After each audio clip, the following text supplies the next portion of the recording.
सोचिए, इतिहास का एक ऐसा पल जिसने दुनिया का नक्शा ही हमेशा के लिए बदल दिया। जी हाँ, हम बात कर रहे हैं फ्रांसीसी क्रांति की। तो चलिए समय में पीछे चलते हैं, सीधे उस उथल पुथल भरे दौर में जहाँ की हवा में गुस्सा और बदलाव दोनों की महक थी। जरा सोचिए, पेरिस की सड़कें 14 जुलाई 1789। माहौल में एक अजीब सा सन्नाटा है, पर यह तूफान से पहले की शांति जैसा है। हवा में डर और गुस्सा दोनों महसूस किए जा सकते हैं, और अफवाहें वो तो जंगल की आग की तरह फैल रही हैं कि राजा की सेना शहर में घुसने वाली है और कभी भी किसी भी पल आम लोगों पर गोलियां बरसा सकती है।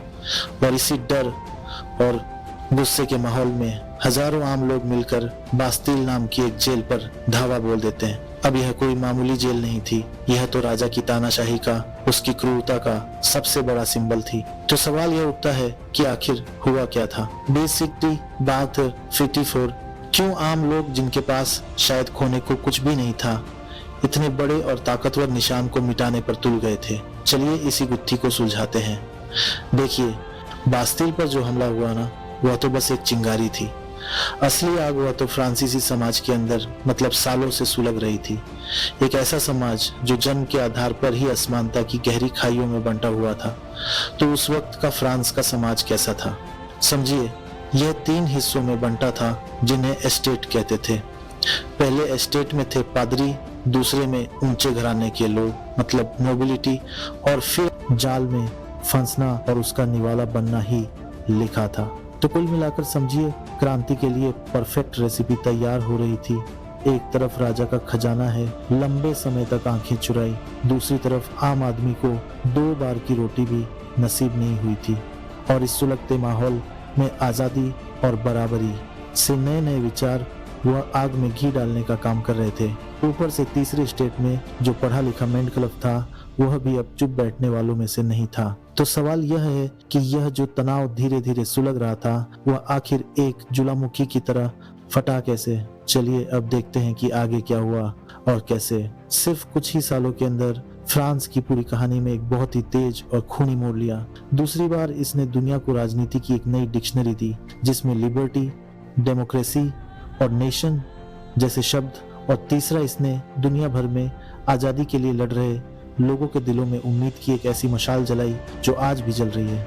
और क्रांति के बाद जो उथल पुथल का दौर आया, उसी से निकलकर सामने आया नेपोलियन बोनापार्ट, एक ऐसा फौजी जनरल जो आगे चलकर खुद फ्रांस का सम्राट बन बैठा।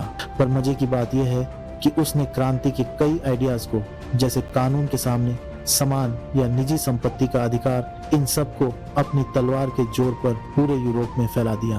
और आखिर में अगर कोई पूछे कि फ्रांसीसी क्रांति की सबसे बड़ी विरासत क्या है, तो वह है यह सोच। यह मतलब था कि सरकारें लोगों की मर्जी से बननी और चलनी चाहिए। हर नागरिक के कुछ ऐसे बुनियादी अधिकार होते हैं जिन्हें कोई छीन नहीं सकता। आज दुनिया में जितने भी लोकतंत्र हैं, उनकी नींव में कहीं ना कहीं यही सोच है, और इसकी शुरुआत यहीं से हुई थी। तो ये पूरी कहानी आज हमें एक बहुत बड़े सवाल पर लेकर छोड़ देती है। फ्रांसीसी क्रांति ने दुनिया को नारा दिया लिबर्टी, इक्वालिटी, फ्रेटर्निटी यानी स्वतंत्रता। लोग बहुत बहुत पीछे छूट गए थे। आज 200 साल से भी ज्यादा हो चुके हैं। हमें यह सोचना होगा कि हम इन महान आदर्शों को असल जिंदगी में उतारने की कितनी गहरी पहुंच पाए हैं। इस सवाल पर जरूर सोचिएगा कि की गई पर इस मनुष्य शब्द में कौन कौन शामिल था। क्या इसमें औरतें भी आती थी?